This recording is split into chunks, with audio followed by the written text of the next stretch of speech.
Bonjour et bienvenue sur Métro Boulot Finito, le podcast qui change les codes du travail et qui veut en finir avec la routine métro boulot dodo. Dans ce podcast dédié au travail, on parlera efficacité, relations au travail, bien-être, mais aussi vision du travail de demain. Je m'appelle Marline et j'aide les entreprises à adopter de nouvelles méthodes de travail en se reconnectant à l'essentiel. J'espère que vous êtes prêts à booster votre journée parce que c'est parti pour un nouvel épisode.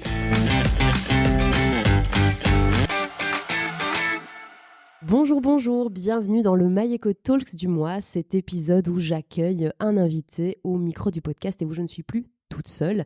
Aujourd'hui, j'ai le plaisir d'accueillir Gianni Ruccieri, qui est fondateur de l'agence Omedia. Bonjour Gianni. Bonjour Marline. Comment est-ce que tu vas Gianni aujourd'hui ? En fait, je suis vraiment content de passer ce moment avec toi et d'échanger tout simplement. Donc voilà, je me réjouis de démarrer. Bah écoute, moi aussi.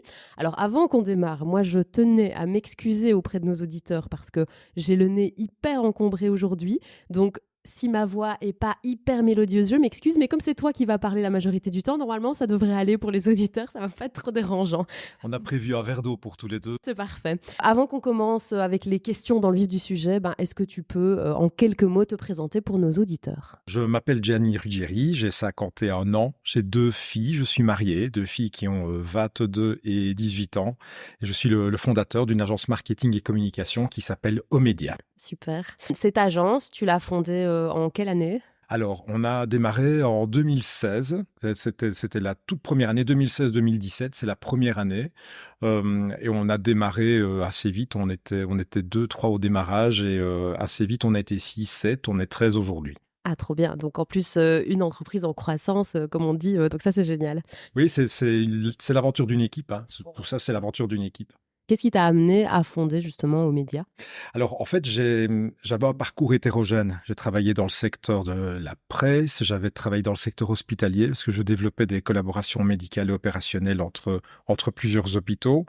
Et à un moment, je trouvais que j'étais sur une autoroute, sur plusieurs autoroutes en parallèle. Et j'avais envie de trouver une voie qui correspondait à celui que j'avais envie d'être et à ce que j'avais envie de faire dans ma vie professionnelle. C'est à partir de là que je me suis dit, en fait, je suis passionné par la communication, je suis passionné par le marketing, mais il y avait quelque chose aussi qui me passionnait, c'était l'envie d'accompagner des entreprises dans leur développement. Ouais. Parce que moi, je suis heureux quand je vois une entreprise wallonne se développer, parce que je sais que derrière, il va y avoir une augmentation du staff. On va engager des personnes et il y a quelque chose, il y a une valeur qui est sensible chez moi, c'est l'inclusion par l'emploi, c'est trouver une place dans la société par l'emploi. Alors évidemment, on peut trouver une place dans la société sans forcément avoir un emploi, évidemment, c'est pas ça, ce n'est pas une obsession, mais trouver une place dans la société à travers l'emploi, c'est important à mes yeux. Et à travers cette activité du marketing, de la communication, le développement d'entreprises qu'on accompagne, c'est quelque chose que j'ai réussi à formaliser au quotidien derrière Omedia. C'est ça, donc finalement, tu as un peu allié ton amour pour la communication, le marketing et puis de l'humain. Est-ce qu'on peut le dire ? Il y a un petit amour de l'humain quand même derrière. Oui, c'est clair, parce que c'est vrai que tu posais la question. Mon tout premier diplôme, c'est une licence en psychologie, donc c'est clair que derrière, il y a un attrait, il y a des valeurs altruistes, des valeurs d'écoute, ça c'est clair. Je savais pas que c'était un diplôme en psychologie. Du coup, est-ce que, c'est pas dans le sujet de bien-être au travail, mais c'est pas grave. Est-ce que justement, la communication et la psychologie, tu as réussi à les lier parce que tu trouves qu'il y a des ponts à faire entre les deux disciplines ? Oui, en fait, pour une raison simple, et on parle du bien-être au travail, et je pense qu'il y a une clé essentielle dans la vie, c'est l'écoute. C'est écouter tes partenaires, écouter des clients, écouter l'équipe avec laquelle tu travailles, t'écouter toi aussi. L'écoute, elle est centrale si on parvient à entendre ce qui se passe autour de soi et à en tenir compte. Je suis 100% d'accord avec toi. Je trouve que l'écoute, c'est fondamental dans tous les domaines de nos vies. Alors maintenant, je te propose, Gianni, de rentrer dans le vif du sujet puisqu'on est là pour parler de communication de crise. Puisque toi, tu as écrit un bouquin récemment qui est sorti il y a quelques mois à peine, qui s'appelle Méthode Chaos, transformer une crise en opportunité. Quand on parle de crise, moi je pense Covid, je pense guerre en Ukraine, je pense aussi en entreprise quand on a des licenciements massifs parce qu'il y a une restructuration de la société, je pense aussi à une entreprise qui prend feu et il y a une partie de sa production qui crame et qui part en fumée. Tout ça, pour moi, ça fait partie de la crise et donc des stratégies de crise qu'on va devoir mettre en place derrière. Mais donc, c'est hyper large, la crise. Et donc, j'avais envie de te demander, toi, comment est-ce que tu définis finalement la crise? Il y a deux éléments qui apparaissent selon moi. Pour moi, on peut parler de crise dès qu'à un moment, on perd des repères. C'est-à-dire, on ne sait plus à qui s'adresser, on ne sait plus sur quoi on peut se reposer, quels sont les fondements qui font que notre entreprise, parce que je parle de communication de crise pour des entreprises, les fondements qui font que notre entreprise est en difficulté. Mais à côté de cela, il faut qu'il y ait une menace aussi, parce qu'on peut perdre des repères, et à un moment donné, cette perte de repères peut être assez vite une opportunité, et assez vite, il n'y a pas de menace en fait. Donc, cette perte de repères va faire que certaines entreprises ont pu fabriquer des masques pendant le Covid. Donc pour eux, le Covid, c'est pas une perte de repères, c'est directement une opportunité. Par contre, une entreprise qui est en situation de Covid et qui voit son activité baisser, qui doit se poser des questions si elle ne doit pas mettre au chômage économique, voire licencier, là, il y a une menace pour l'activité économique. Donc on va parler de crise s'il y a d'une part une perte de repères et d'autre part l'apparition de menaces. Ok, c'est super intéressant comme définition, enfin de se dire il faut effectivement la perte de repères, la menace de l'autre côté aussi, parce que bah oui, comme tu le dis, certaines personnes vont d'une crise en tirer une opportunité, mais quelque part, est-ce que toute entreprise de la crise peut pas en dégager une opportunité? Je pense que c'est possible. Je pense qu'on peut déceler une opportunité derrière une crise. Alors, une opportunité ne veut pas dire automatiquement une croissance, mais une opportunité, ça peut être à un moment donné se dire, OK, comment je me repositionne, comment je réajuste mon ADN, mon identité, la vision que je veux avoir demain. Mais derrière ce terme opportunité, c'est dire on a la possibilité de ne pas subir une crise, ne pas subir la crise, déceler une opportunité, un espoir et toujours un plan d'action derrière ce qu'on est en train de vivre, parfois de façon négative, alors qu'on peut peut-être se retrousser les manches en équipe avec les ressources disponibles pour déceler quelles sont les opportunités qui existent. Tu as un exemple d'une entreprise qui aurait non pas saisi comme opportunité, mais qui l'aurait subi? On peut prendre l'exemple de BlackBerry. Très clairement, ici, ce qui se passe avec BlackBerry, c'est qu'ils ne voient pas que le marché est en train d'évoluer. iPhone arrive avec un écran tactile et BlackBerry se dit, non, en fait, l'écran clavier, donc le clavier sera toujours nécessaire, en tout cas dans le marché qui est le nôtre.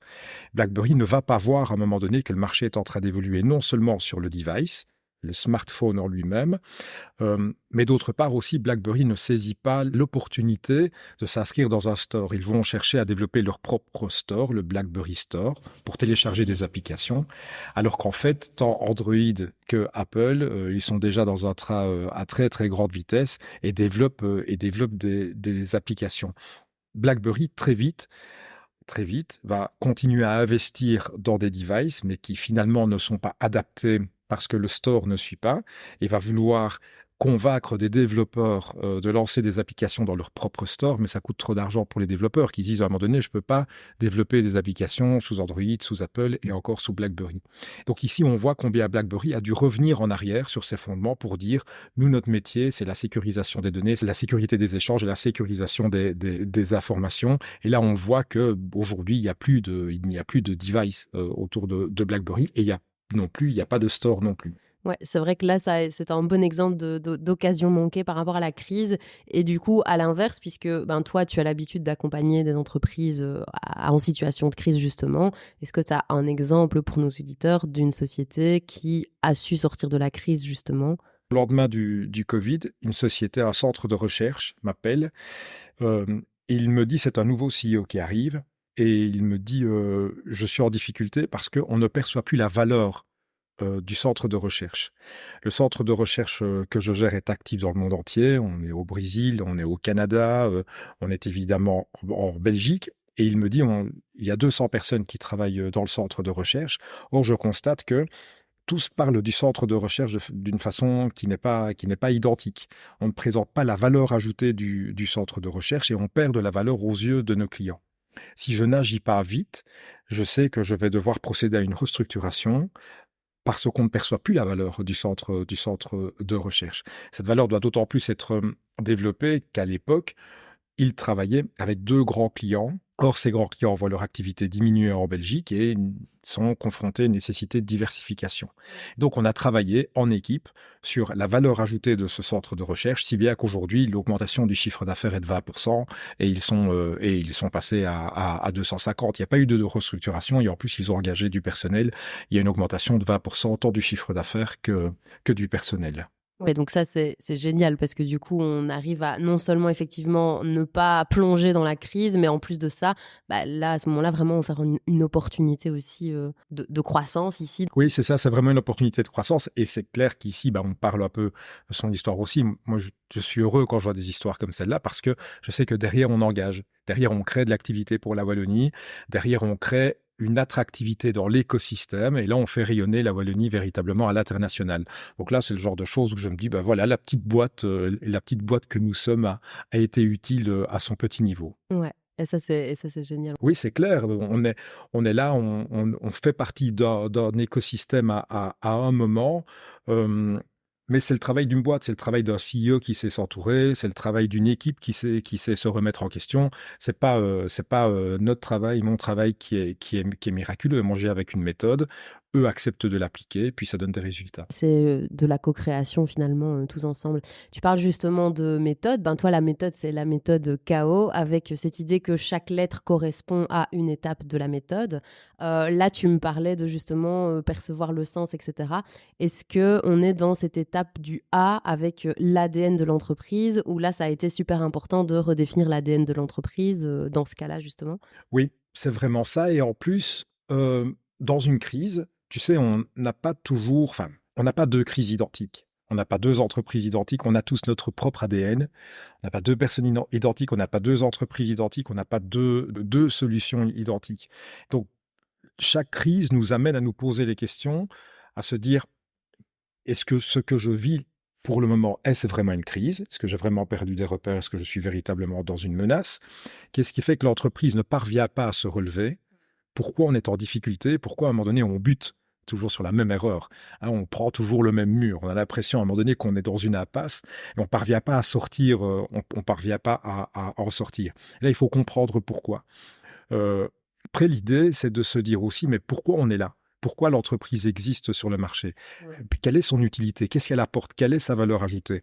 Pourquoi les fondateurs, pourquoi les équipes se lèvent tous les matins? Qu'est-ce qui donne une motivation à chacun de se lever tous les matins et surtout de construire l'avenir de l'entreprise? Donc, dans la méthode, on va devoir répondre à ces questions-là. Qu'est-ce qui a failli à un moment donné? Qu'est-ce qui n'a pas bien été?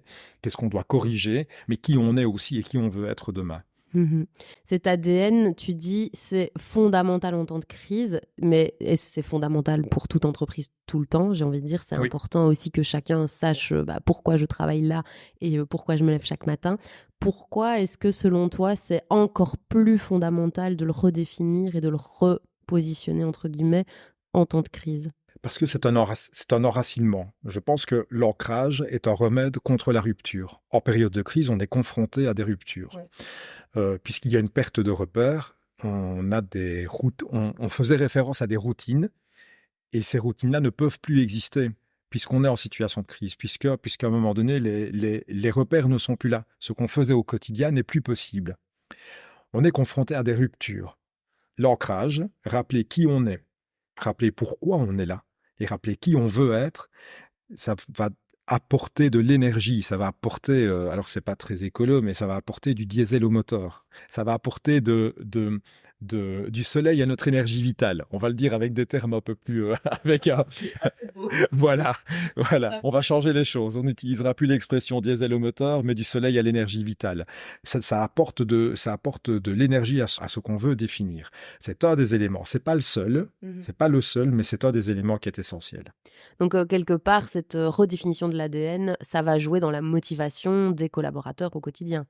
Oui, parce qu'ils sont susceptibles de se sentir plus appliqués et de savoir aussi pourquoi ils sont dans le bateau. Est-ce que cet ADN, c'est la seule manière... Enfin, comment on fait en fait en temps de crise pour garder la motivation des collaborateurs? Donc, redéfinir cet ADN, se dire, OK, on est tous dans le même bateau, on avance tous dans la même direction. Mais comme la crise est quand même un climat qui est hyper anxiogène, est-ce qu'il y a aussi d'autres manières de garder la motivation de ces collaborateurs à ce moment-là? Oui, dans une crise, l'ADN n'est pas toujours en difficulté. Donc, j'ai rencontré des entreprises pour lesquelles il n'y avait pas de crise identitaire. Mhm. Donc, je dirais que les collaborateurs sont là, ils savent qu'ils travaillent au quotidien. Ce qu'il va falloir déterminer, c'est, je pense que pour garder la motivation vis-à-vis de ces équipes, ce qu'il faut, c'est pouvoir communiquer en interne et pouvoir dire quels sont les défis que nous rencontrons, pourquoi on rencontre ces défis. Il faut donner une explication parce que quand on ne sait pas, les gens ont tendance à inventer. Je n'aime pas caricaturer, je n'aime pas, je déteste les procès d'attention. Il faut se rendre compte que la transparence, elle est essentielle. Je ne dis pas qu'on doit dire toute la vérité. Il faut pas dire toute la vérité en période de crise. Il faut pas gérer, il faut pas susciter de l'anxiété auprès des personnes qu'on rencontre. Par contre, il faut pouvoir donner la bonne explication, les bonnes explications aux personnes concernées. Garder une motivation, pour autant qu'il n'y ait pas de difficulté au niveau de l'ADN de l'entreprise. Ça signifie auprès des parties prenantes, auprès du personnel, auprès de fournisseurs, auprès de clients, dire voilà quelles sont les difficultés. Pourquoi nous sommes en difficulté? Il faut donner une explication, sinon les gens ont tendance à inventer. Ouais. Pourquoi nous sommes en difficulté et que mettons en place? Que mettons en place aujourd'hui avec vous pour faire de cette crise une opportunité? Ça, c'est une technique pour garder la motivation. C'est vrai que moi, c'est un truc que j'entends souvent en entreprise, des collaborateurs qui me disent, en fait, oui, en période de crise, on ne sait pas, on n'est pas au courant, on n'a pas les infos. Et donc, oui, t'imagines un peu tout et n'importe quoi dans ta tête parfois. Et tu te dis, quelle est la direction de l'entreprise? Donc, cette communication et cette transparence est effectivement un pilier fondamental. Oui, et en même temps, je pense aux chefs d'entreprise. On est dans un monde où les chefs d'entreprise sont un peu moins pudiques. Donc, ils parlent un peu plus de leurs difficultés. Euh, mais il faut quand même bien se rendre compte qu'un chef d'entreprise va quand même avoir du mal à dire que son entreprise est en Bien sûr. difficulté. Parce que s'il dit que son entreprise est en difficulté, ça signifie qu'il peut faire peur à ses clients. Mhm. Ça signifie également que les fournisseurs peuvent se poser des questions sur la solvabilité. Ouais. Ça signifie également que les équipes, au niveau du personnel, le personnel peut se dire à un moment donné, est-ce que je ne chercherai pas du boulot ailleurs? Et donc, ça signifie que dire qu'on traverse une difficulté, euh, ça, ça expose encore plus l'entrepreneur à une difficulté qu'il rencontre lui-même. Alors que, en plus, être entrepreneur, ça fait référence à d'autres choses. L'entreprise, la liberté, être à la hauteur, ne pas rater, ne pas échouer. Et donc, voilà, donc, les équipes peuvent se dire à un moment donné, j'ai pas l'info, mais c'est pas par volonté de mal faire. L'entrepreneur peut se dire à un moment donné, mais je ne sais pas ce que je dois faire. Et j'ai peur qu'en agissant, je fasse pire. Alors je préfère me taire. Mais c'est pas une bonne solution non plus. Oui, c'est souvent un truc que j'ai observé dans certaines situations de crise. C'est ce côté, on a peur de dire, de communiquer, d'être transparent. Donc, tu le mets où, toi, le curseur, en fait, entre avoir quand même une transparence avec son équipe, pouvoir la rassurer, pouvoir communiquer, même aussi avec les parties prenantes externes à l'entreprise, et quand même garder un certain jardin secret, entre guillemets, si je peux dire. C'est pas le bon terme en entreprise, mais tu le mets. Il est où le curseur, là? C'est hyper difficile à évaluer, j'imagine. Il est hyper difficile à évaluer. Je pense que tu dis tout en disant cela. C'est des choix qui sont faits par chaque entrepreneur. Je sais qu'avec mon équipe, je présente les chiffres 2 fois par an. J'essaie de dire voilà où on en est. Je communique sur les objectifs. Je communique mensuellement sur les objectifs. Est-ce qu'ils sont atteints ou pas? Que doit-on faire? Où doit-on s'améliorer? Il faut qu'il y ait une communication, un dialogue interne. Plus le dialogue interne est important, plus on va s'équiper contre la crise. Ouais. Parce que en interne, les collaborateurs, les collaboratrices sont également des ressources et ils vont être là pour dire attention à cela. Est-ce qu'on ne développerait pas tel axe? Voilà, moi je suis pour un management de la confiance. Je ne vais pas dire le plus plat possible parce que il faut qu'il y ait un leader. Quelqu'un doit montrer la direction. Par contre, la verticalité, c'est fini, c'est plus possible. On peut plus gérer une entreprise aujourd'hui avec un patron qui est inaccessible, qui est dans la verticalité. Et ça, c'est pas possible, c'est plus possible aujourd'hui. Donc, ce qu'il faut, c'est pouvoir établir un dialogue avec les équipes quand tout va bien. Oui, c'est ça. Pour se dire, si ça va moins bien, quels sont les signaux? Et pouvoir alors dire si les signaux sont, si on est dans l'orange, dans le vert, si on est dans le rouge à certains moments. Et il faut établir une communication qui est permanente, qui sera spécifique d'une entreprise à l'autre.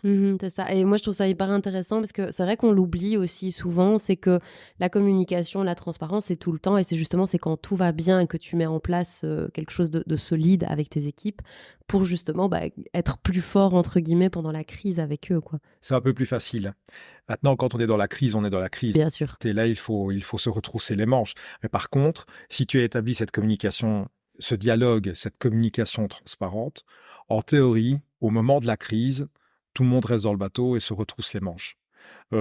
Si au moment de la crise, certains disent ok, je descends du bateau et je vais faire autre chose, c'est qu'à un moment donné, il y avait déjà un problème d'application en amont. Justement, on parle de plein de situations de crise et tout ça, et toi, tu es chef d'entreprise, donc tu en as connu aussi. Là, je vais regarder mon petit carnet parce que on a parlé du Covid tout à l'heure, et dans le bouquin, tu dis à un moment donné, je te cite mot pour mot, avril 2020, comme tout le monde, je suis confinée. J'ai la vue sur mon jardin, j'ai la vue en même temps sur mon sheet Excel et le chiffre d'affaires qui passe sous le seuil de rentabilité. Ces deux vues contrastent, mon gazon est vert, mon Excel se dote de rouge. Je voulais lire aujourd'hui cet extrait parce que je le trouve hyper parlant et moi j'ai beaucoup aimé cette métaphore dans ton bouquin de le contraste entre le vert et le rouge, le vert de la nature et du jardin, le rouge de l'Excel. Comment t'as fait toi à ce moment-là pour garder la motivation de tes équipes? Ça s'est passé comment en fait cette crise Covid?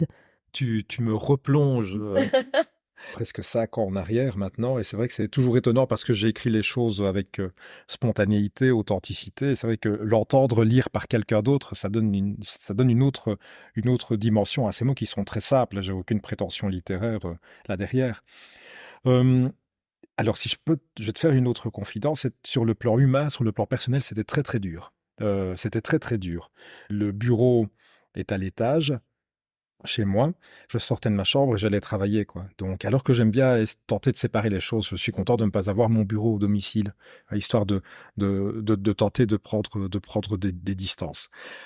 C'était dur, et en même temps, j'avais une conviction et je ne parvenais pas à expliquer cette conviction-là. Je savais qu'en sortant du confinement, le monde ne serait plus le même, mais je ne savais pas pourquoi. Alors, je savais pas pourquoi, j'avais pas d'explication par rapport à ça, et je savais que je ne devais mettre personne au chômage économique. Alors c'était complètement fou parce que je me rappellerai toujours on est près de Pâques, c'est la période de Pâques, et je sais que un lundi, je vais avoir une réunion de staff.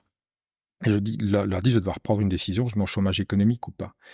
Mais j'arrêtais pas, je téléphonais à mon réseau, je téléphonais à mes clients, qu'est-ce qu'on reporte, qu'est-ce qu'on produit, est-ce qu'on avance certaines choses, est-ce que je peux me positionner sur d'autres choses au moment où tout le monde est en train de couper les robinets, quoi. Et, et là, en fait, j'étais vraiment surpris parce que j'avais peur de téléphoner à mes clients aussi en disant, ça fait vraiment le gars qui veut décrocher des contrats. Et moi, si je voulais décrocher des contrats, c'était pour mettre personne au chômage économique. Ouais. Là, c'est pas, tu cherches pas une logique de marge, hein, tu cherches juste à survivre finalement. Voilà. Et j'étais étonné parce que quand je téléphonais à tout le monde, les gens me parlaient, mais ça, pendant 1 heure au téléphone, quoi. Ils me racontaient leur vie pendant 1 heure au téléphone. Les gens avaient besoin de parler. Alors que moi, j'hésitais à téléphoner. En fait, je me rendais compte que les clients, les partenaires, en fait, c'est des partenaires, ce qu'on a construit au fil des années. En fait, ils parlaient. Et puis, c'est cette relation qui fait qu'à un moment donné, alors que j'étais sur le point de mettre au chômage économique, je reçois un coup de fil. Gianni, voilà, on a un gros projet. On va passer hors digital pour tel événement. On est 3, un tel. C'est à toi qu'on confie le projet. OK. 30 000 euros. Soyons clairs, il faut dire les choses. 30 000 euros, ça m'a permis d'être, en plus des contrats qu'on avait avancés, mais reportés. Ce mois-là, je souffle. OK, je suis au seuil de rentabilité. Donc, on a travaillé je travaillais 1 mois à la fois. L'équipe me disait à ce moment-là, parce que l'activité baissait, me dit, pourquoi tu ne nous mets pas au chômage économique? Il y a une des personnes qui est toujours là, me dit, Gianni, tu nous mets au chômage économique et en gros, on recommence après, quoi. On recommence comme si de rien n'était, tu vois.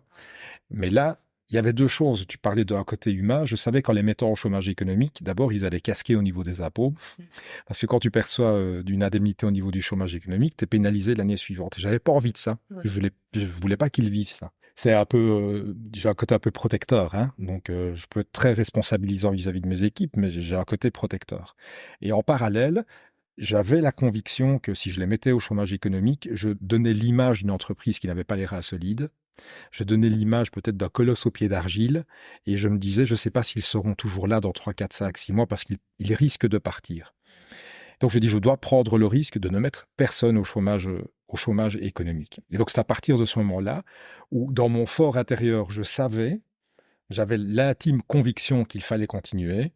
Et c'est comme ça qu'on s'en est sorti, sur base de cette intime conviction et puis la mobilisation d'une équipe où on a remis en question différentes choses qu'on produisait. On s'est lancé dans du live, on s'est lancé dans de la com de crise. Tout ça a fait qu'on s'en est sorti.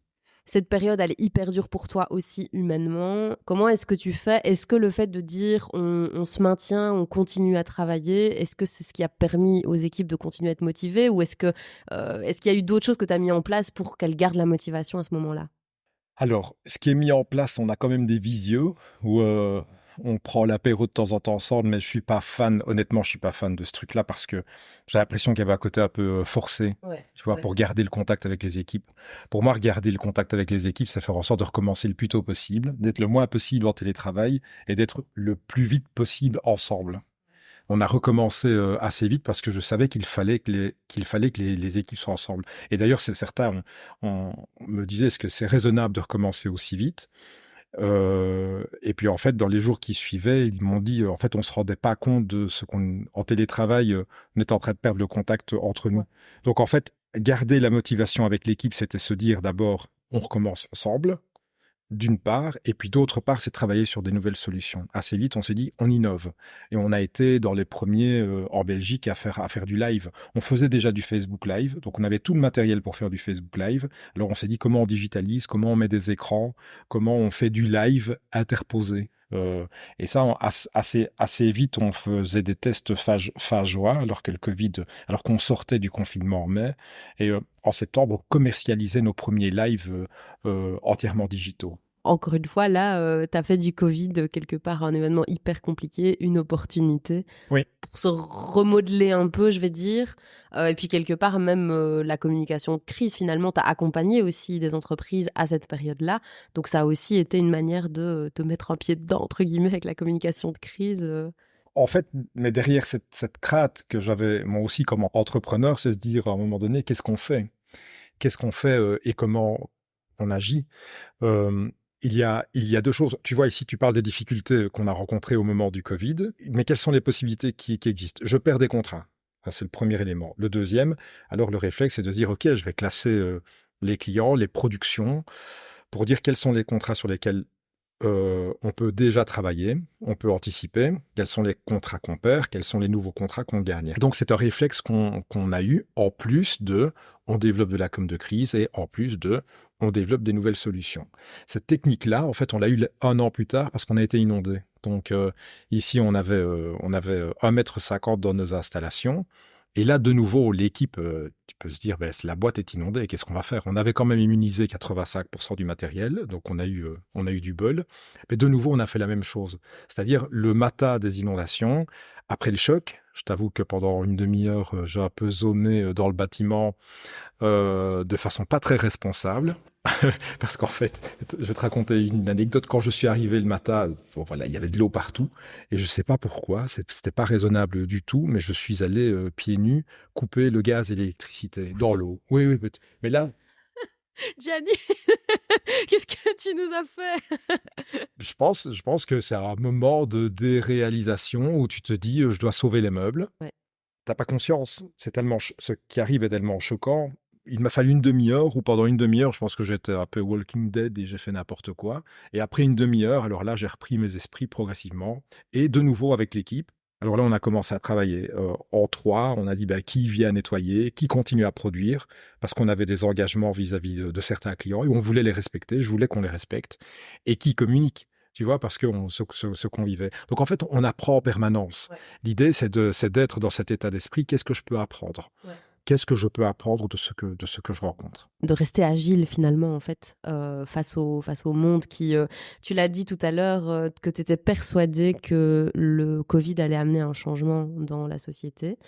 Alors je sais pas s'il a amené un changement, il a amené des questionnements en tout cas, mais on voit que le changement est difficile à installer.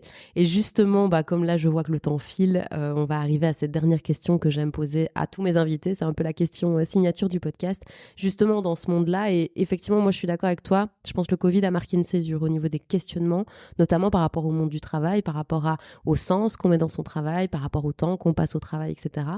Et la question que j'ai envie de te poser par rapport à tous ces enjeux qu'on connaît aujourd'hui, c'est pour toi, quel est le travail de demain, à quoi il va ressembler le travail de demain, ou en tout cas à quoi il devrait ressembler selon toi pour qu'on puisse construire un monde qui est plus durable. La question que tu poses est une question qui se réfère à la valeur travail, selon moi. C'est quelle valeur on veut donner à notre activité. Parce qu'il y a le travail salaire, il y a l'utilité qu'on veut avoir dans la société. Je pense qu'à travers la méthode KO et à travers la communication de crise, ce que j'ai voulu, c'est justement donner des repères aux entreprises pour dire que vit-on pour le moment, dans quelle société sommes-nous, avec qui veut-on travailler, ça c'est de l'hypersegmentation, qui sont nos partenaires, qui sont nos fournisseurs, quelles sont les caractéristiques des équipes avec lesquelles je travaille, et puis quelle est l'identité de mon entreprise, quelle est son utilité, quelle est la valeur qu'elle a dans la société également. Ouais. Je pense que le travail demain sera d'autant plus fort si on y associe, si on peut associer la valeur que le travail représente chez une personne et la valeur ajoutée que l'entreprise apporte dans son marché. C'est à partir de là qu'on va pouvoir construire un monde qui, selon moi, doit rassembler. Et s'il doit rassembler, c'est parce que le monde que nous vivons est inégalitaire. Il est profondément inégalitaire. Et si on veut faire face aux difficultés qu'on rencontre, des difficultés économiques, des difficultés environnementales, des difficultés par rapport à la spéculation, les conséquences financières, des défis par rapport à la formation du personnel, des défis par rapport à la valeur ajoutée des entreprises, la valeur ajoutée qu'on a dans un marché qui s'est internationalisé. Si on ne développe pas la valeur des entreprises en comptant sur la valeur des personnes qui la composent, alors on rencontrera des difficultés. Je tiens à le dire, la méthode KO est très clairement un outil qui peut aider les entrepreneurs, qui peut véritablement aider les entrepreneurs, j'en suis convaincu. En tout cas, elle fonctionne. Donc, cela a aidé les entrepreneurs que j'ai eu la chance d'accompagner jusque maintenant. Moi, je dis souvent que j'aime et je veux accompagner les entreprises à se reconnecter à l'essentiel. Et l'essentiel, c'est quoi? C'est l'humain qu'il y a dedans. Et c'est aussi l'essence de l'entreprise, quelque part. Pourquoi est-ce que cette entreprise, elle est née sur un marché? C'était quoi son but premier? Parce qu'aujourd'hui, tu as beaucoup de sociétés qui l'ont un peu perdu de vue, malheureusement, ce but premier. Et c'est vrai que moi, j'aime bien de dire, je crois que l'alliance des deux, c'est fondamental pour demain. Donc, je suis contente qu'on se rejoigne sur cette définition du travail de demain. Gianni, je tenais à te remercier. Merci beaucoup pour ce petit moment avec toi. Dernière toute petite question pour toi. Est-ce qu'il y a un point de contact où nos auditeurs pourraient te retrouver pour échanger, aller plus loin, faire connaissance avec Omedia, le bouquin, etc. Le site omedia.com et voilà, il y a toutes les infos sur le site omedia.com. Alors on s'est fait plaisir, on a créé un site aussi, gianniruggieri.com, c'est tout nouveau. Donc trop bien. Voilà. Mais dispo et surtout disponible pour écouter, rencontrer, échanger. Et merci pour cette invitation, c'était un vrai plaisir. Écoute, plaisir aussi. Pour tous nos auditeurs, je mettrai tous les liens de contact en description de l'épisode, comme ça vous aurez toutes les facilités à retrouver Gianni. Je te dis encore un grand merci. Nos auditeurs, j'espère que ça vous a plu ce petit épisode et je vous dis à la semaine prochaine pour de nouvelles aventures. Nous voilà à la fin de cet épisode de podcast. Déjà, merci d'être resté jusqu'au bout. Si cet épisode vous a plu, n'hésitez pas à laisser une note et un commentaire sur votre plateforme d'écoute. Et puis un petit partage sur vos réseaux, ça fait toujours plaisir et ça aide à faire connaître le podcast. Pour échanger, proposer vos idées de contenu et partager vos expériences, c'est sur Instagram et LinkedIn que ça se passe via le compte MyEcoDesign. Je vous mettrai les liens en description. Il est temps pour moi de vous dire au revoir. On se retrouve la semaine prochaine pour un nouvel épisode. Et d'ici là, prenez bien soin de vous.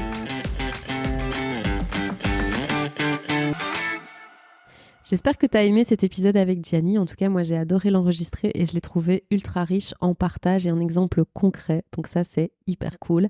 Pour te remercier d'être resté jusqu'au bout, la petite thématique de la semaine prochaine, on parlera d'efficacité et plus spécifiquement de 3 manières d'identifier si tu es efficace ou pas dans ton quotidien au travail. Alors à la semaine prochaine.